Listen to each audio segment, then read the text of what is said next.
Hello and welcome to this very special broadcast called Recover and Rebuild, brought to you by Metro and the European Movement International. My name is Joe Lynham and I present a program on the BBC World Service called The Newsroom.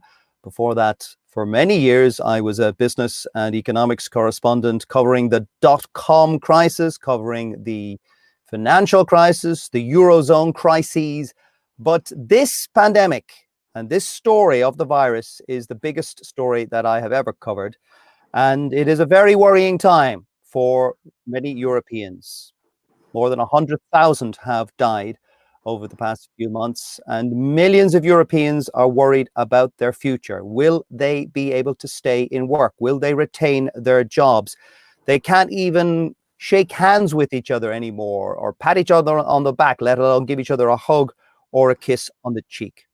This will probably be the worst recession since the Second World War. The Commission itself yesterday predicted that the EU economy will shrink by 8.3% this year alone.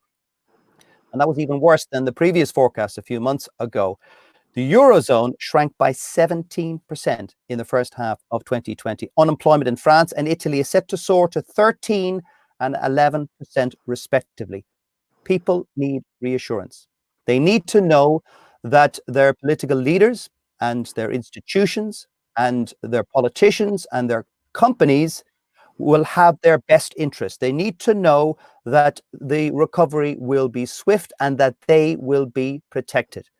Today, we'll be discussing what kind of help is on the way, what kind of help is already being shared with Europeans so that it can bounce back in a sustainable and digital way. We'll be asking three questions. What is the EU doing to minimize the economic damage from the lockdown? How can the EU ensure that money reaches the right sectors and people to build a sustainable economy? And what do companies want from their own national governments as well as the EU institutions so that they can provide the employment to get people back on their feet and to survive, because so many companies are in deep trouble? We have an absolutely galactic, amazing panel today. One of the most senior people in the European Commission, a former Prime Minister of Italy, no less, a member of the European Parliament, and the boss of one of Europe's biggest companies is joining us live. Remember, please, you can contribute. Now we can see our guests there briefly on the scene, Olaf, Clotilde, and Paolo Gentiloni. On the right-hand side, you will see comments, live comments. Please think of something interesting, because this is a very rare opportunity to speak to some of the most influential people in Europe with some of your questions. Tell us your name and who you work for or who you represent. Post it there, and I will try to put it to the panel. Remember, it is being recorded, and it is on the record. As you can see on the screen, Clotilde Armand is an MEP who sits on the Budget Committee in the European Parliament with the Renew Group, set up only last year, part of President Macron's Renew Group. Olaf Koch is the chair of the management board, or the boss, of Metro, which is the biggest wholesaler in Europe. Big wave to Olaf. It was his big birthday last month. Congratulations, Olaf. And Paolo Gentiloni is the Economic Affairs Commissioner at the European Commission and the former Prime Minister of Italy for 2 years, no less. And we, of course, send out all our best wishes to the people of Italy who have lost so many people in this awful virus in this time. Don't forget to post your questions because this is a rare opportunity. And as they say in Scotland, shy bairns get nae sweets, or shy children don't get any sweets. Please post your questions. I am going to go to the Commissioner first, if I may, Paolo Gentiloni, Commissario, and ask him, you published your forecast yesterday for the European Union, and it is very sobering. You spoke about the human story behind all these numbers and how this pandemic is also a story about poverty, inequality, and insecurity. Can you tell us what the EU Commission is doing to help Europe rebuild and recover after this horrendous pandemic?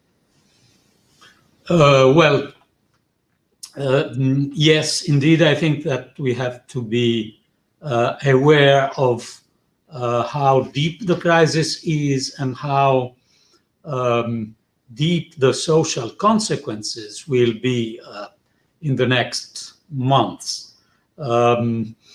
The forecast we presented yesterday, I think, is more or less sending two messages. One is that, yes, recovery is slowly underway, but it is the road is paved with uncertainty. So we still have a very high degree of uncertainty on this recovery.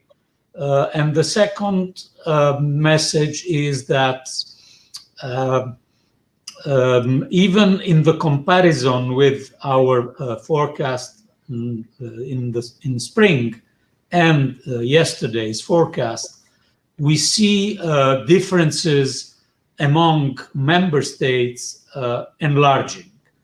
What is, I think, interesting to and worrying to consider in this summer forecast is that the distance among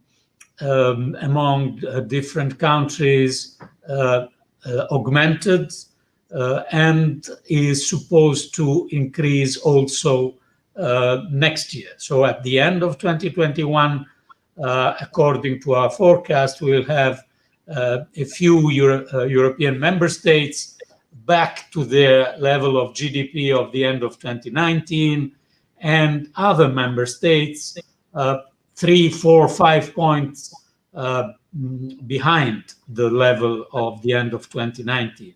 What is the Commission and the European institution, what are the European institution doing? I think I would say, maybe in an optimistic way, so far so good, because in fact, if we look to the decision taken from middle of March to the end of May, we had 3 waves of decision. First decision on our rules, state aid and fiscal rules, and ECB. Second wave, credit lines and loans decided for healthcare systems, small and medium enterprises, and short-time work scheme. And this was in April. And then at the end of May, the proposal of the Commission on this recovery fund, Next Generation EU. But all these decisions need to be implemented. And the last and the most important one, the recovery plan, need to be approved in next week. So when I say so far so good, I'm saying this because I think the reaction is very different from the one we had in the previous crisis. We were saying at the time too little and too late. Now we can perhaps say so far so good, but it depends on the approval of this decision from the European Council next week. And I think that yesterday's forecast is strengthening the rationale of our recovery package, which is to avoid disruption of the single market and excessive divergence and fragmentation among member states, because we have reaction from member states very strong and enabled by our decision of middle of March, a lot of expenditures from member states, but these expenditures, absolutely necessary and needed, are not reducing the risk of fragmentation and disruption in a single market. I could even say they risk to enhance these divergence. And the European package is targeted to avoid this divergence. And I really hope that it will be approved next week. And this would allow us to continue to say, so far, so good. Can we focus a little bit on the European Recovery Fund, Commissioner? 750 billion euros.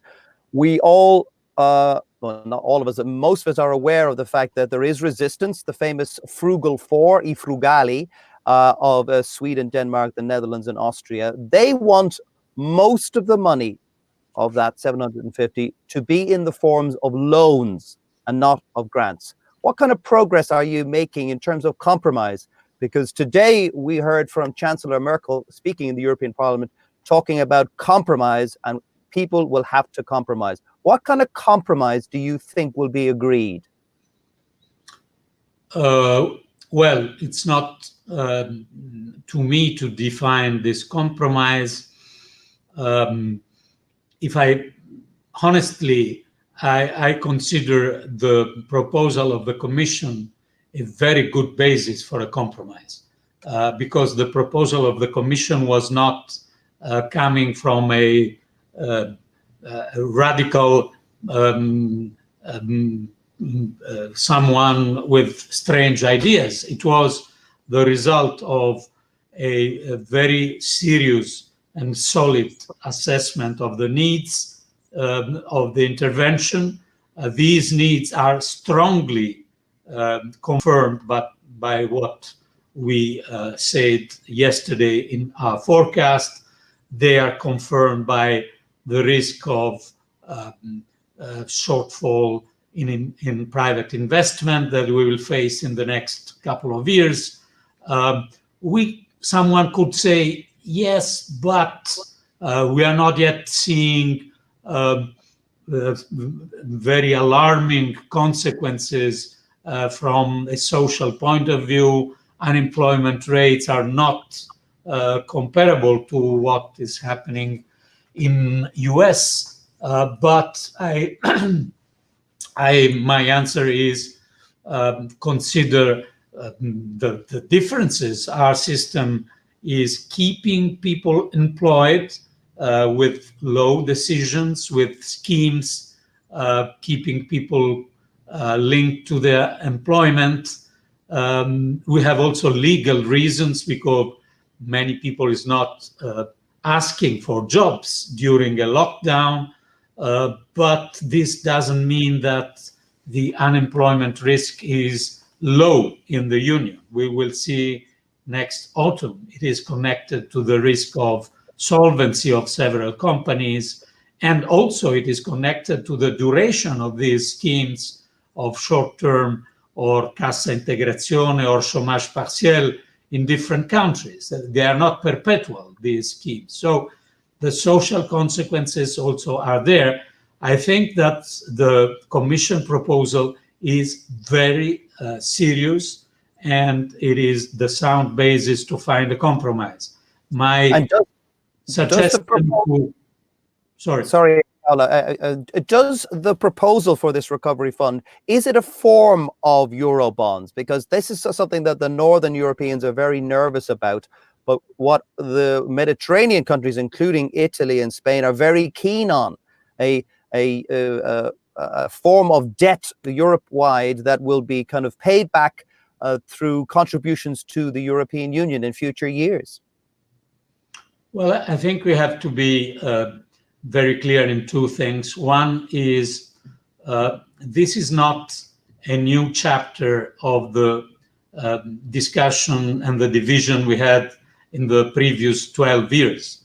So we are not reopening this discussion. I think we have to, personally, I have a no regret attitude. The problem is not to demonstrate that we were wrong 10 years ago or 5 years ago or 7 years ago. The problem is that we are in a different book. It's not a new chapter of this story. And the difference is that we are not facing single countries with problems. We are facing a common problem. And to face this common problem, we decided to issue a common debt. We decided it already with this limited instrument called SURE. Also, this limited instrument called SURE is created through the Commission borrowing 100 billion in the markets. And then the whole package will be based on the Commission borrowing 750 billion on the markets, and connected to this based on the necessity to strengthen the Commission own resources. This is not, I repeat,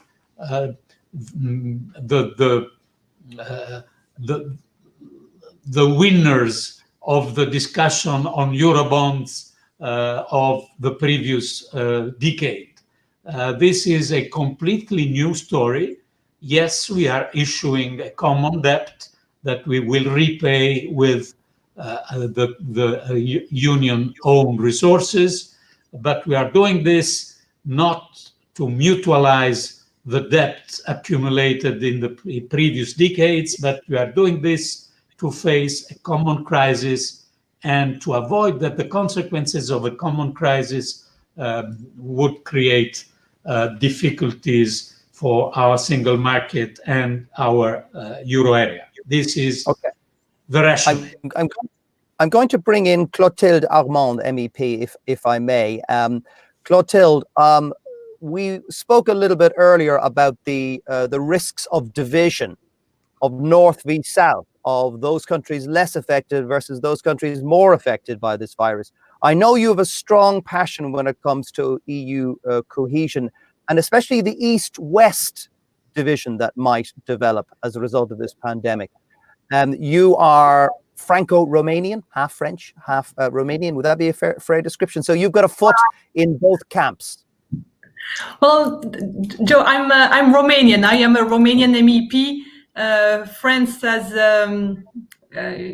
its own assets now. I'm a Romanian asset right now, and I think it's very important to explain some concepts which have been developing in Europe and that need to be better explained. You know, you were talking about the Frugal Four. And I've talked a lot with the MEPs, the member of parliaments of those Frugal Four, and I've felt that it is very important to explain where we're coming from the East and what is happening in Europe and in the discussions over the budget, over the MFF. We're talking about the recovery plan, but we had exactly the same discussions about the MFF. To achieve a better cohesion, one of the preconditions is to get rid of mistaken concepts, such as the concept of juste retour. And you see, I say it in French. I would like to use the few minutes that I have to highlight the responsibility of each of us to eliminate in the mind of the public the idea of juste retour, or the idea of net position within the European budget. We need each of us to fight with the idea that the European budget is a redistribution mechanism, where you are screwed if you give more than you receive, and where you are a charity beneficiary if you receive more than you contribute. This is not like this. This vision is untrue and perfect. Not only it does not reflect the reality, and it is our duty to tell the truth, but it leads to wrong conclusions and wrong moves, such as Euroscepticism.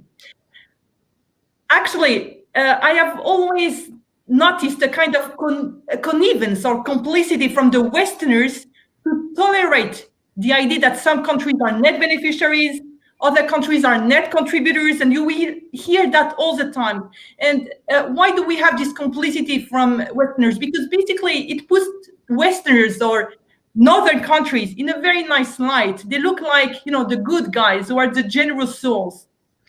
But there will be a huge price in accepting those concepts instead of telling the truth. And what is the truth? The truth is that our common market has brought and will bring in the future a huge value to members. And this common market will be the instrument through which we will recover. It brings value to our citizens through our economies.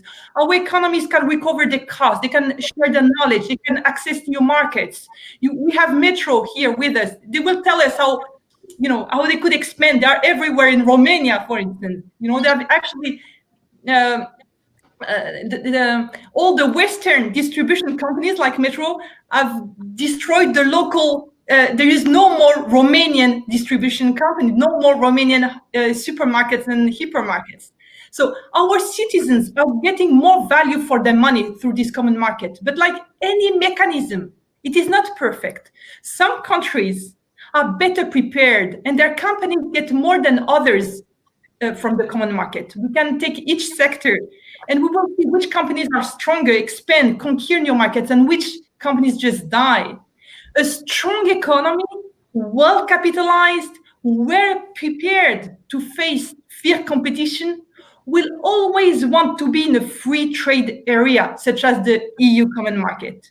On the opposite, smaller, badly prepared economies will always need some compensations to enter such free trade areas because they know that their economy will not resist in the competition. In order to function, the common market needs to be able to offer those compensations through the EU budget. And this is the role of those cohesion funds and part of the recovery funds. In other words, the contribution of each member in the common market or in the budget should be considered as a fee to enter the club, a club member fee in order to get the huge benefits of the common market. And those benefits are so good, and we will see, because we will recover, that anyway, this membership fee outweigh by far, the benefits outweigh by far the membership fee. And I think the UK, who doesn't want to pay this membership fee anymore, they will realize that the benefits were huge. Okay, Claire, obviously we don't want to get into a big Brexit discussion. I'm going to bring in Olaf Koch, if I may, given the fact you mentioned him and his company. Olaf is the boss of Metro, the biggest wholesaler in Europe. Olaf, you may want to address something that Clotilde mentioned there about distribution being shared around the continent. But first of all, tell us how your business has been affected by the lockdown and the pandemic. Yeah, well, thank you. We have been impacted, of course, severely. I mean, our business is not the business of a supermarket or a discount market. We, as a wholesaler, we are supporting the small entrepreneurs, so the restaurant owner, the bistro owner, the small grocer, and as such, many of them have seen their business locked down as of end of March, and that had severe impact also on our business. Even more so, supply chains were disrupted, borders were closed, and it looked like we all have been fighting for that single market for so long, and then all of a sudden it vanished. And that was quite worrying because it looked like national interest is way above the European interest. I think some weeks after, things came back a bit more to normal, and as we have engaged very strongly to support the independent entrepreneurs, we also could help them to restart. And restarting the hospitality sector has been one of our main ambitions as of the beginning of the crisis. So in the worst time, gastronomy was down 75 to 80%, depending on the country. We as Metro have been down 25%, which means we certainly have reached out to customers and have supported them way beyond what has happened in other places. And through May, when we saw the reopening happening in Germany, and then in Southern Europe, and then luckily also in Italy, which is great because the hospitality sector in Italy is such a inspiring industry.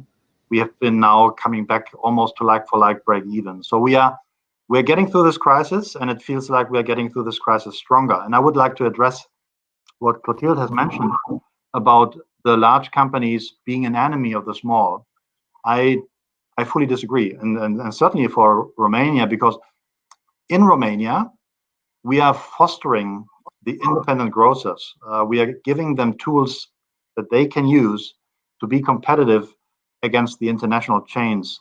And if they want to, they can even use one of our brands, which is a franchise brand, but you stay independent, which is called Ladoi Pash, because it's our passion. It's our passion to keep that independent entrepreneurship, because we are convinced that part of the culture of Europe, is it in the hospitality sector, but also in the grocery sector, is that local footprint. And by and large, the hospitality sector is an independent sector. It's run by that nice entrepreneur, that nice lady that runs that cafe, the nice gentleman that runs this fantastic restaurant that you love to go there on the weekend or for business lunch or dinner. And these guys are representing a quite sizable business. I mean, we are talking here about roughly 500 billion of total volume. We're talking about 1.8 million entrepreneurs. They represent actually 8% of the workforce in Europe. So my wish also to the European Commission is, when we talk about differences like Clotilde mentioned between the East and the West, I would like to emphasize, let's not forget the small business, because they represent such a strong economic factor, such a strong labor factor, but even more so, they represent a huge part of the European culture. And if they would not get the support, not only the economics would be bad for the countries, because in some countries in the South, tourism is up to 25% of the GDP. So there would be a devastating economic impact, but the even more damaging impact would be quality of life. And that's what we would like to address and what we're fighting for. Okay, thank you very much, Olaf. Just to remind all of you out there that the hashtag for this discussion is hashtag WSBRU, Wednesday Social Brussels. WSBRU is the hashtag, so please give your comments. I'll read one or two of the comments and questions, and then I'll come back to Commissioner Gentiloni, if I may. A question from Anonymous. How do you follow the implementation of EU proposals at a national level? Even if the EU proposals are positive, the member states' implementation is often disastrous. A question from the Sub-Director of European Remanufacturing Council. To repay the new European bonds, can we expect a European carbon tax or plastic packaging tax?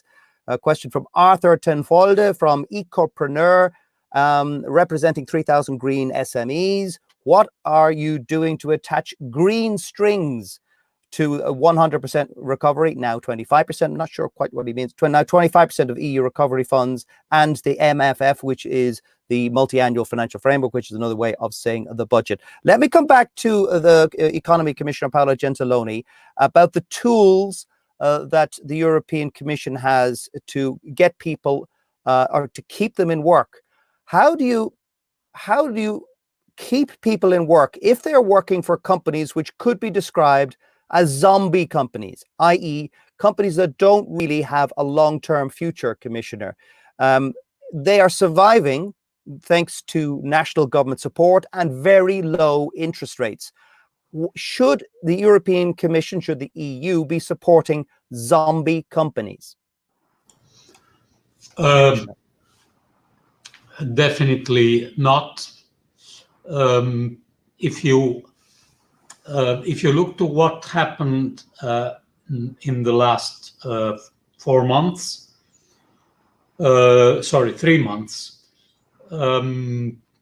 we decided 16th or 17th of March to adopt a temporary framework for state aid, suspending our normal rules in the single market for state aid, and allowing member states to intervene in supporting companies with a level unprecedented and not allowed by the normal rules. This enabling decision was followed by member states very strongly. Decision authorized by the Commission since middle of March are, I think, 210 national requests of use of this temporary framework for 8 states, and these more than 200 authorization overall make an amount of 2.3 billion euros of state aid. You know that there was also a discussion because this amount is not distributed equally in relation to their GDP and population among member states. There is a strong concentration, especially in Germany, reaching more or less 45% of this 2.3 billion of state aid. But this state aid is not allowed for companies that were in crisis or zombie, as you said, before the COVID crisis. Now the problems that we will have in the next months is that gradually we have to introduce a more stable framework of state aid rules, because as the CEO of Metro, Olaf, was saying, we need our single market with its competition with big and small enterprises. And definitely we don't want to transform European economy in a protectionist economy. But this will be a gradual process, and that will be coupled with entering in force of new mechanism to support companies from the risk of insolvency. This new mechanism will, I think, be in place in October, November, and it is also targeted to countries where the state aid is not sufficient. There is no sufficient fiscal power from the country to make its own state aid. But the Union can decide that we can have enterprises with strategic importance, even not big enterprises, but you can have an enterprises with 50 employees, which is in a specific sector and has a strategic value. And you can't allow these enterprises to have insolvency because their member state has not the fiscal power to intervene. So we will have several tools, but not for zombie companies. Okay, well, that's good to hear. I will give Olaf a chance to get in on some of that single market stuff that you were talking about. First, I'm going to go to Clotilde, and you are an elected official. Is there a risk that some of your voters may decide that the priority should be getting people back to work and not pursuing climate change targets and introducing big changes to meet the new Green Deal, that the priority should be getting people back to work? Clotilde. Yes, Joe, I am from Renew. So first of all, we're dedicated to getting a strong economy back, and there is no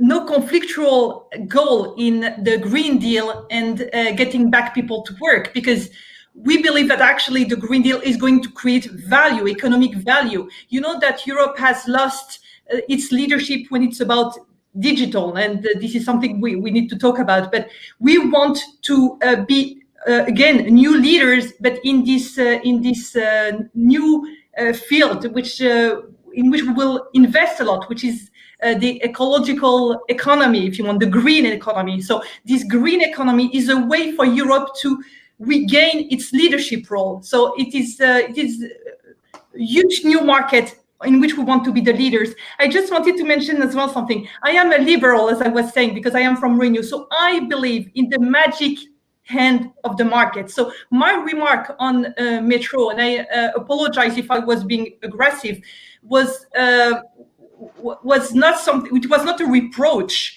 It was an observation. Metro was better in what it is doing than other companies in and actually in the eastern side, companies were not as good as Metro, and Metro was the best. And I believe that Metro is actually bringing value to the customers. This is why, again, I believe in this magic hand of the market. Well, do you want me to back to Olaf? Is that if the added value is clear, from Metro and from other companies who are strong and who are basically being the best. But you need a compensation measure because you want to help as well the poorest economies to recover from this crisis, but from as well the previous crisis that took place 30 years ago. It is difficult to know which companies to save, coming back to the previous discussion. But one of the factors that is important to mention here is the fact that we still, even if we don't want zombies company, and we want the strongest company to be the ones who survive, but at the same time we have to be cautious about external factors such as Chinese companies buying out our companies, and even more in the infrastructure field. So again, I believe that the Green Deal is a chance, is an opportunity, and we need to go there because we will be leader in that. And this is a field where we can actually be better than the Chinese, for instance. We don't need to intervene too much because we need the best companies to be the ones who survive and who bring value to our customers. But at the same time, we have to pay attention to what's happening with external factors such as the Chinese, and even more in infrastructure field. Well, that is a very good point. And let me bring in Olaf Koch, the boss of Metro AG. Olaf, first of all, you're all back friends, you and Clotilde, which is great. Has the single market been weakened, would you say, by the coronavirus? Well, I think it's a fact. It was very much weakened end of March, and then throughout the month of April, when I told you before that we witnessed huge disruption in the supply chain. And there's another phenomena which I think we are all familiar with is when there's a crisis, people get afraid. Fear leads to reflex, and quite often the reflex is protectionism. And I can only be a strong advocate against the protectionism. I'm a true believer in the power of the market, like Clotilde was saying, and I very much would second what Commissioner Gentiloni has been saying, that we need to take this moment in time of the crisis, use the funds that hopefully will be approved, but then let's turn them into opportunity, because the opposite of protectionism is empowerment. And if we empower the industries that now have suffered the most with intelligent allocation of funds, but even more so, intelligent allocation of education and development, then I'm pretty much convinced we can turn out of this crisis way stronger than before, as a European Union that is much closer to each other than it was before. And let me give you an example. There was the question, is there contradiction between saving jobs and the Green Deal? I can witness from my sector, it goes hand in hand. If you look into a restaurant right now, one of the biggest problems they have is waste. And even in times now of post-COVID-19, or still in the middle of COVID-19, but post-lockdown, what's your biggest problem? Your biggest problem is you buy too much and you throw away a lot. And why is that still happening? Because it's not driven by data. Most people are refilling their supply chain by the gut, by the assessment on how might tomorrow be, what kind of volume do I need. That can be modernized. We are doing that, by the way, for a lot of our customers, and we can reduce their waste by almost 50%. That's good for the restaurant. They earn more money. That's good for the neighborhood because there's less waste and therefore less pollution and less burden on the infrastructure. And you might then wonder, well, but it's not good for Metro because you guys are selling less. I don't care. I don't care we sell less, but I care that you don't waste. And if you understand that we're in the interest of your business, the effect is always the same. You will buy more with us because you will trust that we are seriously committed to contribute to your success. So my big wish out of this crisis is that we leave the fear behind, and that we turn it into eagerness and togetherness. That's what Europe should be. And even on a geopolitical side of things, I think it's the time now as Europe to come closer together. Okay, Olaf, some strong words. Let me bring in Commissario Paolo Gentiloni again. Two questions. First of all, about the role that China might be playing in future. It is a rapidly growing empire, and there is a risk, and Clotilde made reference to it, that it might buy up weaker European companies because they might be going cheap, and so broaden their influence in Europe. And the second question is, Germany has taken over the presidency of the European Union at such a key time. Does that matter? Does it matter that the biggest and wealthiest country is now in the driving seat of the EU presidency? Two questions there, Paolo. Yes, indeed. There is potentially a risk of, in a crisis, of having European companies playing a strategic role in several sectors, exposed to external acquisition. I think that several member states took decisions in these months to strengthen different means to avoid this in telecommunications, in strategic digital services, in security, of course, etc. Then, we are discussing with the Chinese authorities. We had a discussion as a commission 10 days ago, and we will continue this discussion after the summer pause, because we don't want to react to these dangers with a protectionist reaction, but we need to reach the basis of reciprocity, which is not there. So protection should be limited to strategic assets in our companies, but in general, what is needed is not protecting against other countries like China, but is asking and obtaining reciprocity, because we are open. We are an open single market. We are for free trade, but we are not accepting that free trade means only a one-way decision. So free trade needs reciprocity, and some progress is needed from this point of view, because I think we are not yet on the right track. So protecting some strategic sector, but not protecting our single market, but asking in our single market for reciprocity. And then, sorry, Joe, I don't remember your second question. Angela Merkel was in the European Parliament. Germany is the new rotating president.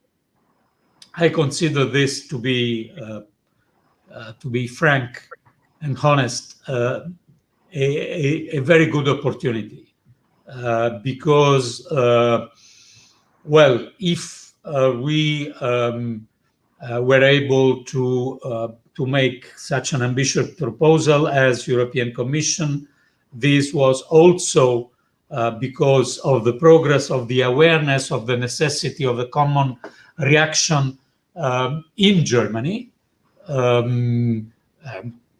completely changing views that for years appeared to be unchangeable. And if there is a leader that can give a contribution also from a negotiating point of view to reach a solution in this very, very complicated negotiation. This leader is the Chancellor, because I also, in my experience in the European Council for a couple of years, I know that we have a very good negotiator. I am happy of the fact that in this crucial moment in Europe, we have, among other people, three important women. This is, I think, something that could bring something positive.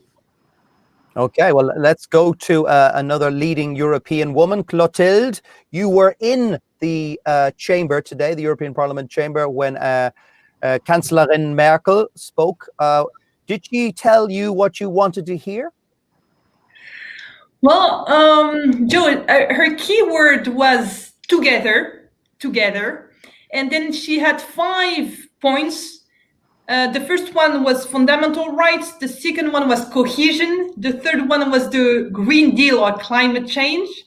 The fourth one was digital Europe. And the fifth one was Europe in the world. And yes, it is what I wanted to hear.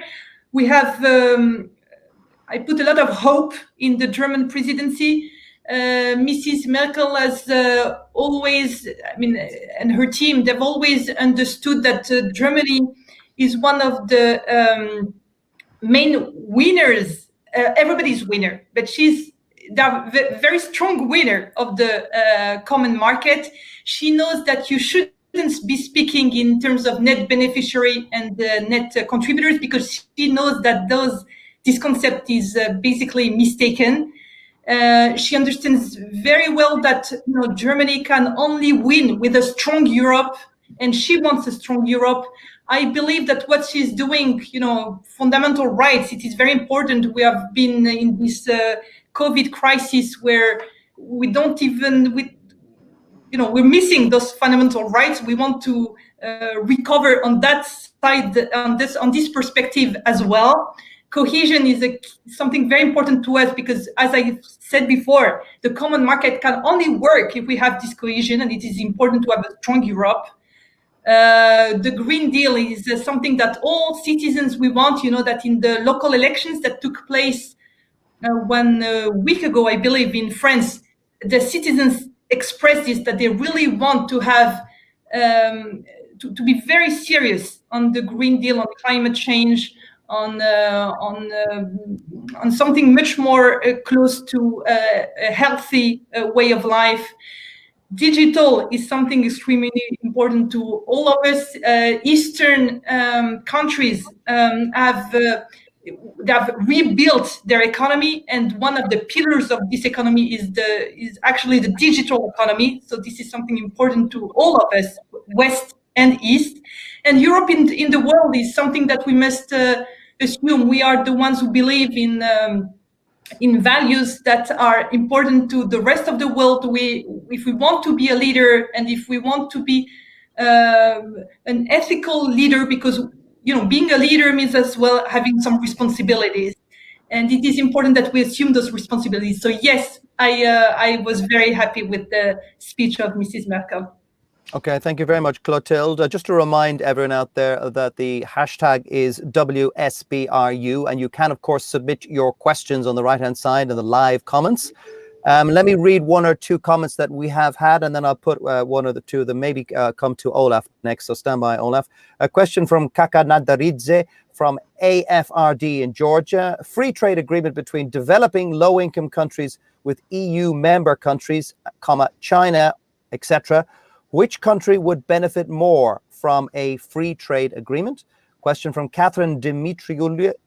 Petros is going to kill me for mispronouncing this. Catherine Dimitrioulias, the president of AFEM Women. Half of all Europeans have been disproportionately hit by this pandemic crisis. What are the economic measures that the EU can take to help gender equality?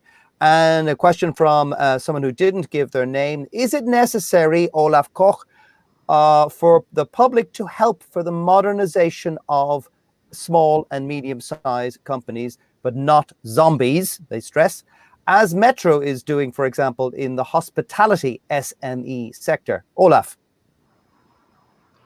Yeah, well, I'm convinced that if the investment into those small businesses, also from the authorities, would materialize, it would lead to a huge payback. It would lead to a huge payback, as I said before, for those independent entrepreneurs. But I think for the whole society, when I talked about the basically 500 billion, 500 billion turnover, and the fact that this is represented by 1.8 million entrepreneurs, I also want to be totally transparent. This business has not been modernized like the chain food system or large chains of hotels. Many of these businesses are still operating on a very basic operating model. So if we all take the chance to, first of all, acknowledge that those entrepreneurs are enriching our lives, they are a huge part of the quality of life. They give us the diversity of Italian food, French food, Romanian food, German food. I mean, these guys are entertainers in a certain way, or the quality of life that we take as a given. It's not a given. In the crisis, you will see that many of them are suffering right now a lot. But if we help them to modernize, the upside potential and the efficiency boost that we can bring to that industry is significant. And yes, we as Metro, we are doing that. And it's nice that you call us a very large company. But in comparison to the size of the sector, we are small. We are running a business with 27 billion. When we talk about 500 billion of turnover, we are comparatively small. And therefore, yes, I would wish for a public-private partnership to really now double down on this huge opportunity that can boost the economics of those small entrepreneurs. This can happen in a more sustainable way so that they also make a contribution to the Green Deal. And the result of it would be a flourishing hospitality sector, including the tourism, that will make Europe even more attractive for visitors from around the world. And let's not forget that tourism, as I said before, is up to 25% of GDP in many countries, predominantly also in Southern Europe. So I think there's a lot that can be done, and I would hope for that now that we have hopefully the funds approved, that the SMEs will get their fair share of potential. Yeah, it's a good point that tourism and hospitality is absolutely vital for the European economy. And we are seeing member states talking about slashing value-added tax or sales tax on hotels and restaurants in the coming years. Let's see what the member states do about that. Can I come to Paolo Gentiloni again? And we're coming towards the end of our broadcast. And it's to do with the modernization of the European economy and the digitalization of the European economy. Do you think the EU should now press ahead with a digital tax on the likes of Facebook and Google, given the fact that the Americans would go crazy and potentially impose retaliatory tariffs on European cars? And also, would you think that imposing a digital tax would help Europe find its own Google, Facebook, or Amazon? Well, I don't see a clear connection between the digital taxation which is needed and the potentiality of having European digital champions, so to say. These two things can be cooperating each other, but they could also be independent. So as far as the potentiality of European companies to grow and have a global role, I don't think that this is an impossible story, because I think we have to consider the fact that the level of the speed of changes in this is extremely high. And we are approaching a new chapter based on big data, AI, and if we are able to coordinate research and investment at European level, it cannot be excluded that the supremacy that is there now from American and Chinese giants will remain also in a next phase that we will have. As far as the digital taxation is concerned, I think everybody understands, and I would say even more after this lockdowns, the importance of this business and the fact that taxation of this business cannot be connected to the physical presence of companies, of industries in this or that country. So we need a taxation based on where the services and the revenues are collected. And this means that we need a global taxation. We are trying to reach an agreement on a global taxation since now almost 1 year at the level of the G20 and OECD, both on the minimal taxation and on the digital taxation.